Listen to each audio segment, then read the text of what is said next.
Little Miss Recap contains adult language and is intended for entertainment purposes only. Hi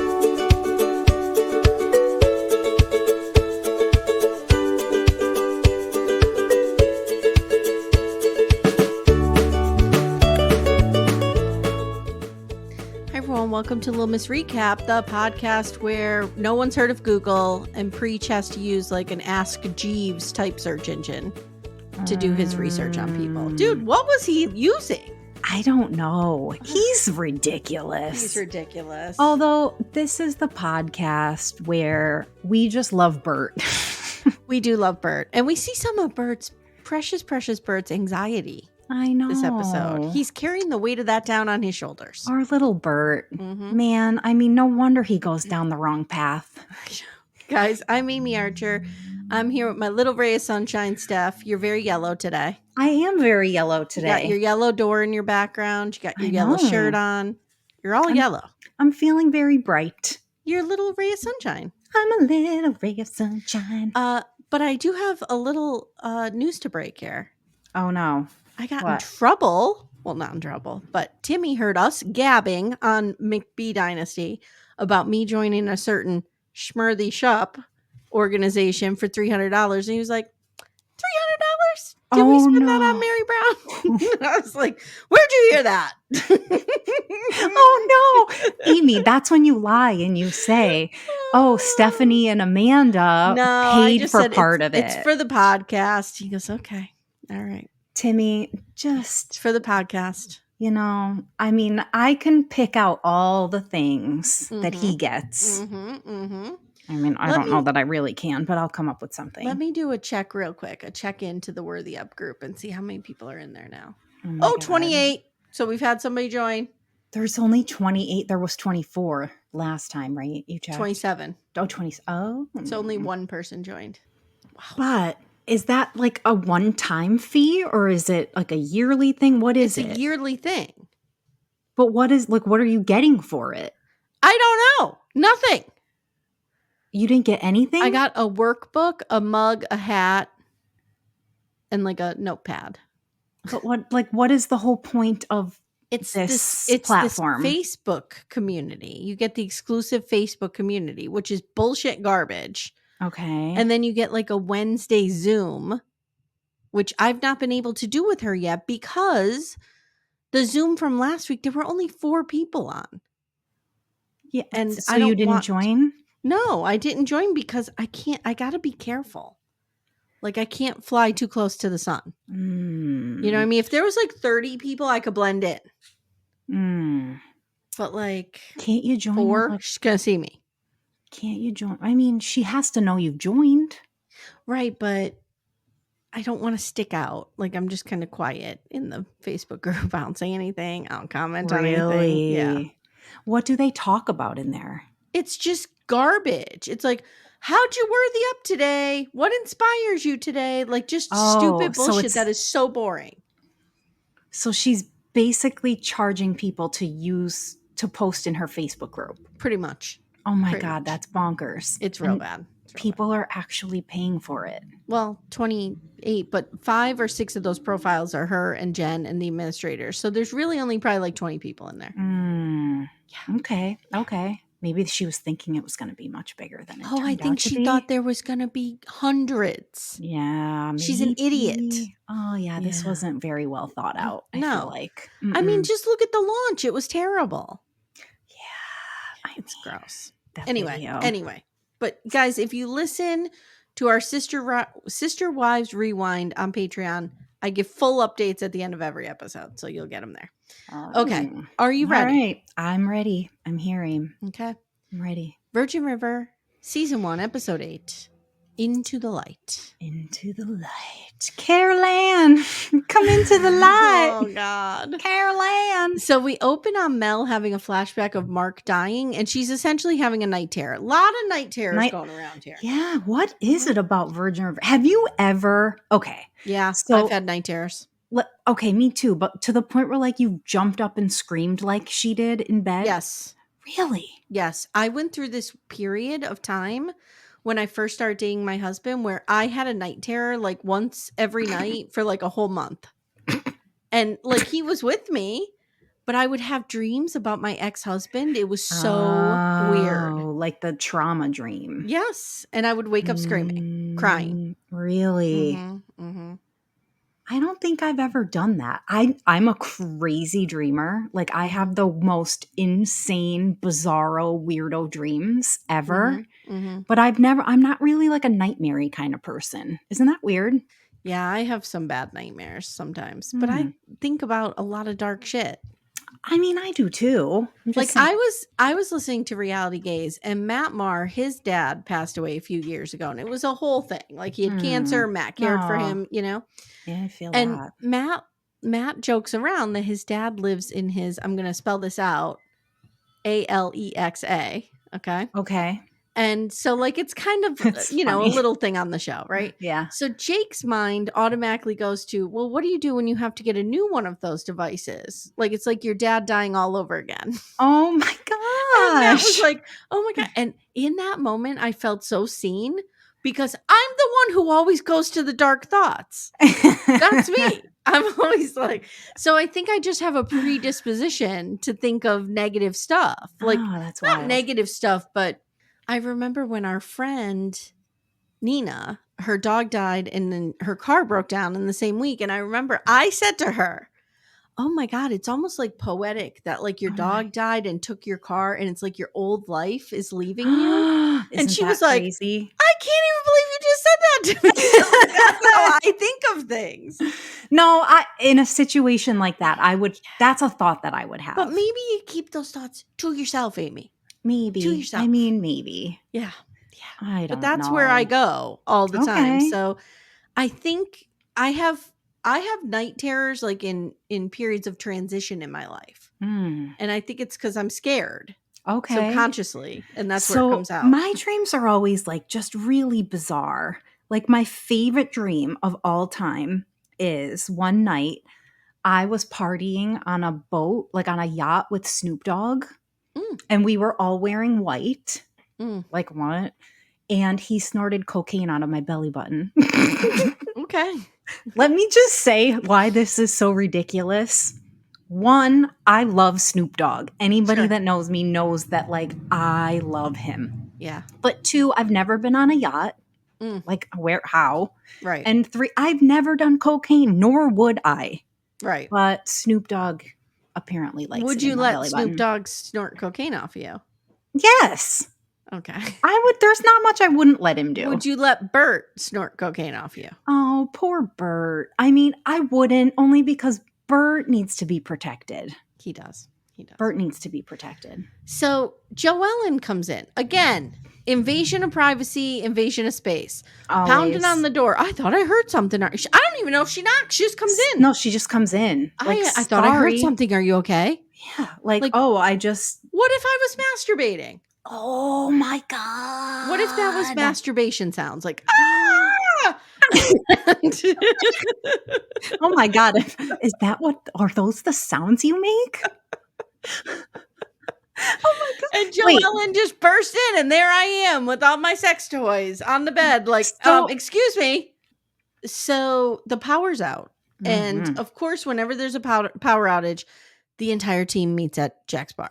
At Jack's bar. Not Jack's bar. Somebody in our group, was it the group that said, why do they call it Jack's bar? And I'm like, that's a really good point. Because it's in question. You don't be nosing around Virgin River. It's not going to But it is a good, like, it does make sense because it really isn't a bar. It's more of a restaurant. For years, our haunt, Timmy and I, went to Jack's. And it was just Jack's. Yeah, I know. We never said Jack's bar. Never. Yeah. That's what I had my first date with Patrick at Jack's and you and Timmy, remember? Because I made you go. I don't remember that. What? I know. I don't remember it. Our very first date was at Jack's. I remember being at the loading dock with you guys. No, you were on my very first date because I made, Patrick. Oh, wait, maybe I do. Yes, I do. I don't think Timmy was there though. Yes, he was. We remember this vividly. I'm telling you, it was the four of us because we met there. And then I made you guys show up there like, didn't know you were going to be here. Okay. And because I was nervous because I had never been on a date before. You and Timmy, the four of us, ended up sitting at a table together, and you grilled him all night long. It was the best first date ever. Yeah. Okay. So Mel refuses to go because she just wants to lie in bed, cry, have night terrors about her ex-husband, and Joey calls. Joey, okay. Two things. Joey's First of wandering all, around the bluffs of San Francisco. that was going to be my next question. One, does Joey really have a family? Because the only time we see her is when she's just leisurely walking amongst the most beautiful places on earth. I don't understand. And two, how does Mel wake up with that perfect hair? And Did makeup. you see? And makeup. I don't understand. After having a night terror. Do you know what I look like? I look like a cotton swab that's been ripped apart. Seriously, That's same. what I look like. My hair, I wake up like a maniac person. I can't. Take a Q-tip and just kind of rub it the tip every a lot, and that's what my hair looks like in the morning. Mine too. Oh, so goodness. Joey's like, I saw the forecast in Virgin River and it looks bad. Are you okay? I like, what? It's a storm. First of all, who wakes up and checks my sister lives in Brooklyn. I can't tell. I don't have no idea what it's doing there. She could be in the middle of a hurricane. I have no idea. Don't really care. No offense, Jenny. No. She'll call me if she's in crisis. Exactly. Jesus. So Mel's like, yeah, it's freezing. Ooh, freezing. And then she like plays with her little like electric heater. Come on. It was a rainstorm. So she's like, everybody's gone to Jack's. I'm not going because I don't like to drive in the rain. Isn't it like across the street? And Joey's like, you can walk there. Mm-hmm. And she's like, what are you not understanding? I just don't want to go. Shut up. You know, that kind of thing. So Mel finally admits that she likes Jack. She's like, I like Jack. I mean, yeah. I did notice one thing. Every once in a while, we get Jack and he talks like this. Whoa, have you noticed? Where did that come from? Pay attention. Every once in a while, we get Jack and he sounds like this. And I don't know why. Okay. I want everybody, if you're listening and you're watching, pay attention because once in a while we get a raspy Jack. Okay. And I'm here for it. Raspy Jack. Yeah, I'm here for it too. Because Dad told me he was drinking and had a lot of cigs and he had a wild night. Oh, yeah. I mean, the kind of night we like. Yeah. Okay. Yeah, we had a wild night with Jack. And the cigs. So Joey tells Jack, Joey tells Mel that telling Jack about the husband means she's finally moving forward. And Mel's like, I can't believe it's been a year and I'm still so messed up. Dude, honey. It's only been a year. Yeah. My grandmother's gone 9 years. My grandmother is gone 9 years. I'm not over it. Full. Oh, and you probably never will be. I'm still not over my dad dying. And could you imagine a spouse? Has it really been 9 years? Yeah, she's dead 9 years this year. Christmas of 2015, she died. No, couldn't have been. It was because my dad died in 2016. That's right. That's right. She died the year we moved into our house. Yeah. Okay, so now she starts walking to Jack's, but she's having consistent flashbacks. Like these flashbacks are just plaguing her. Now, yeah, she's like zombified walking through the door. I want to take a minute here. Okay. Dear writers of Virgin River, come closer. No. Come closer. No. Here's how you solve this backstory problem. Okay? You gave us a hint. We already have had a hint. Correct. That what has happened, okay? Yes. So what you do is you have her sit down and you have her tell Jack the story. And then through the overlay of her voice, then we go into the past events and we see it all. There's no need for these consistent flashbacks that's like, oh, I stare at a dish and it reminds me of the dish of spaghetti we had that night. Like, stop. I know. Stop with the flashback. It's a little over the top. It's way over the top. It's lazy writing. I'm just going to say it. Ooh. It is. It is. Okay. Well, I mean, you're qualified enough to say that. I'm not. So, all right. Now, Jack's bar is hopping. Yeah. I mean, everybody's there. They're playing pool. No one cares about the storm. And I'm just going to give Nick and Joellen a little bit of advice here. If you're running a B&B where you have paying customers staying, you should get a fucking backup generator. Yeah. They're like $1,000. Invest it in your business and get one. Anyway, Doc and Hope are having dinner. They're playing gin. They're talking fishing. They're annoying as fuck. They're real annoying. What's happening? Hope tells Doc that Connie and her gaggle queens are ridiculous. And then we also learn she hates Muriel St. Clair. Muriel St. Clair, who changed her name after becoming an actress, which I thought was very exciting. After booking that, what commercial was it? Incontinence? Dry mouth. Yeah, dry mouth. Incontinence. Yeah. Was it? I don't even know. Yeah. Oh, the dry mouth was the side effect. That's Yes. right. That's right. Yes. So now we see Muriel, and she's cozying up to the bar, and she's like, Jack's like, what can I get you? And she's like, do you have a big brother? And how about how she just touches his face? She's such a flirt. I know. She is saucy. But I love her. I love her too. I know. I'm going to make a bold statement. Okay, I know what's coming. Go ahead. She can act. I know. Yes. It's very meta because the only one who's playing an actress can actually act. I know. But she's great. She's great, that actress. She's great. We love her. We love her. But wait till you guys meet the real actor of this story, a.k.a. Denny. Just hang in there, guys. It's coming. I need Muriel to have a May December romance with Jack. Oh, no. Mm-hmm. Do you think? She could.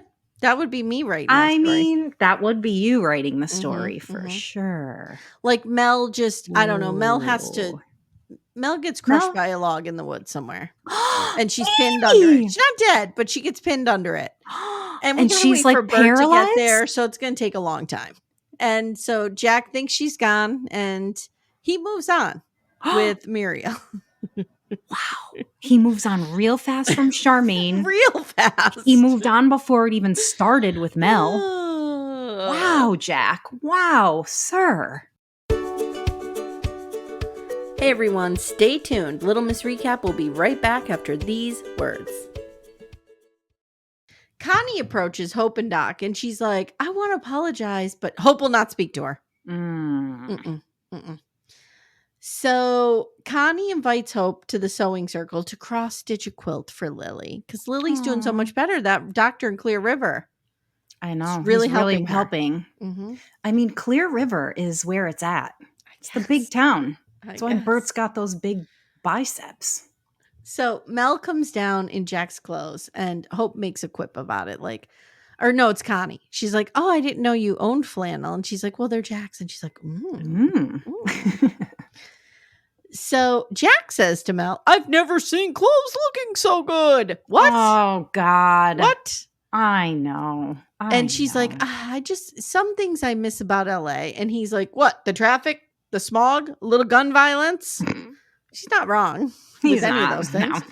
And she's like, no, the weather. Although, let's keep in mind, okay, Jack, that Mel has lived most of her life in LA, and she spent 1 week in Virgin River and was held at gunpoint and kidnapped.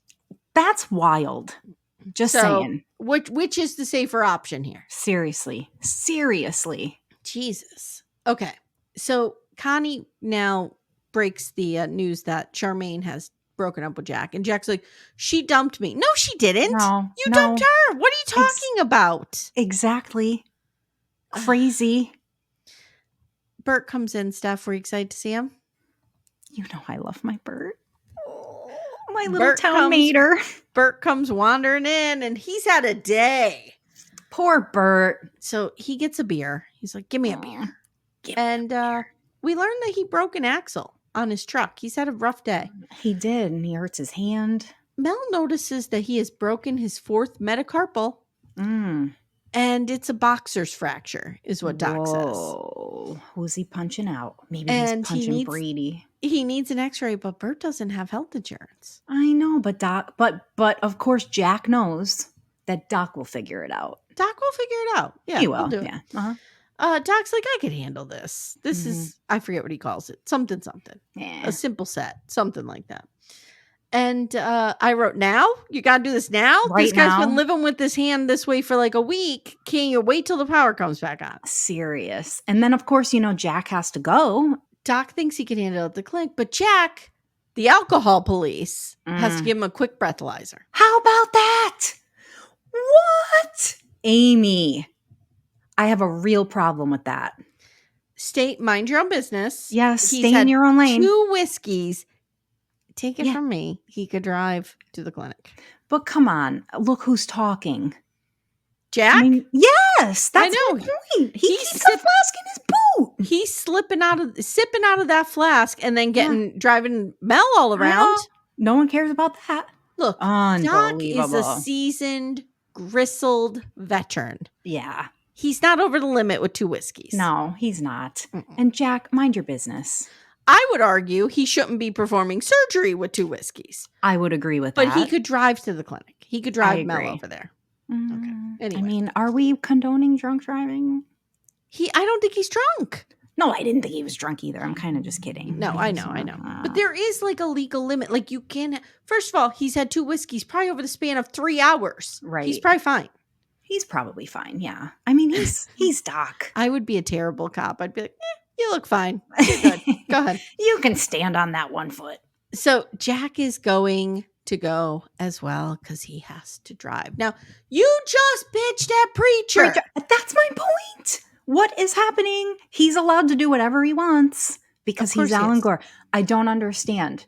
And like my point is too, like, who's running the kitchen? Who's running the bar? If it's just Preacher and Brady, there's no way. There's no way. No way.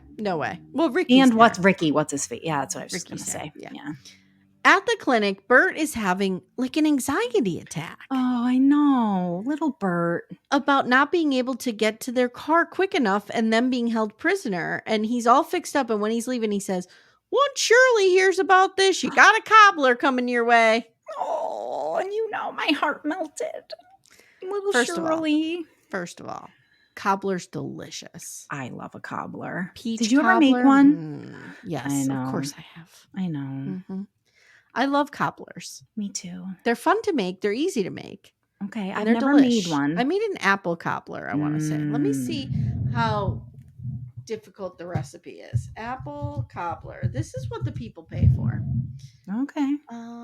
Yeah, it just I made a blueberry. That's right. Because we get fresh blueberries off the bushes. Oh, nice. Mm-hmm. I planted blueberries last year and they didn't take. I'm kind of bummed. I do get apples from my apple tree, but last year I was skunked and we didn't get any. Oh no. I get a ton of blackberries.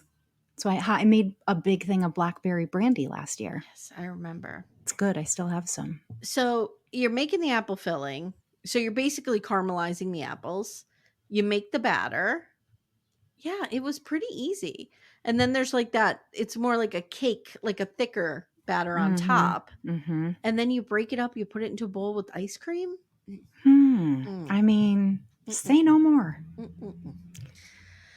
All right. So I wonder why they're showing us Bert's anxiety attack. I don't know. Like he was real worked up.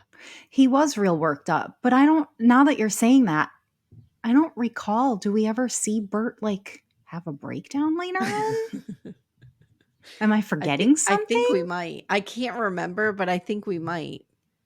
I mean, I remember the incident. We all remember the incident. Okay. I mean, if we've got some first timers watching. They don't. Guys, hang in there, guys. Just wait till Drug Nana comes on the scene. Oh, Drug Nana is fucking everything. Okay. So Hope gets a visit from Charmaine in the alley. What did you think of this scene? This was so bizarre. Why would Charmaine have called Hope? I don't know. This is what I was trying to figure out. Why wouldn't you call Preacher who is Jack's best friend? I know. I didn't understand this. I truly did not understand this. Or even Brady. Like, I don't understand. None of this made any sense to me. I'd be calling Brady out to my car. And we know she leaves a note. Oh, did I jump ahead again? No, it's fine. We're talking about the scene. So okay. It's fine. So, of all people to choose to give a note to that you don't seal, that you want to entrust, or was it on purpose? I know. Exactly. You could be right. I know. Yes. So there's, like we said, there's a note in the box, and I have a question for you. Okay. Hit me. So when I first started dating my husband, he moved right in, so I can't compare this. Mm-hmm. When you first started dating your husband, he had his own house. So Correct. He was staying back and forth, right? Mm-hmm. Yeah. After 2 years together, would all of his things that he has had at your house fit in one little cardboard box? No. She had one box of Jack's things. That should have told her right there he's not going to stay. I know. All it was a box of empty condoms and I don't know, a Empty- flask. A flask. His 1 AA chip. That's terrible. Oh my God, that's terrible. I don't know. I don't know either. But I don't know. if you're dating someone for 2 years and you break up and all you have is a little tiny office box worth of their stuff, that's not good. mean, but the other thing too is he said he didn't want anything serious. Right, but still, that should have told her. Yeah, he doesn't. I know. Okay. Well, you're right. So, guess who strolls into the bar now? My man Calvin. Oh. I'm sorry, he's hot. I knew you were going to say it. I know. Just going to say it. He's hot. He's hot. Not. He's really not. He kind of might out hot Brady for me. Well, because Brady's kind of dumb. No, Calvin's real smart. Amy. Calvin's real smart. Brady's kind of dumb, you think? He kind of is. Although I like... Oh, I gotta cut that. Sorry, guys. I just said a spoiler, but you're not going to hear it. Okay. Calvin is hot, and he's the drug kingpin. I might have to go for him. You would totally go for him. There is not a question in my mind. With that little hat that he wears in the cane, I'm all into it. Amy, there is not a question in my mind that if us two broads rolled up into Virgin River, you would be all over Calvin and I would have been all over Jack. You know it. Yeah. That's what would have happened. And then you would have went and had a nice life and I would have been in jail in a year. I don't know about that. All right. So my man Calvin comes in. He's like, I need some shelter. The road is closed. And Preach is like, you could have one fucking drink. That's it. And then get the fuck out. So he easily spots Brady as a mark. Easily. He's like, and Brady's like, oh, did you see that wad of money? Brady, you're hotter Brady's when you don't like, talk. I know. Brady's like, oh, shiny things. Yeah. Glitter. Calvin essentially recruits him. He's like, we could use a guy like you.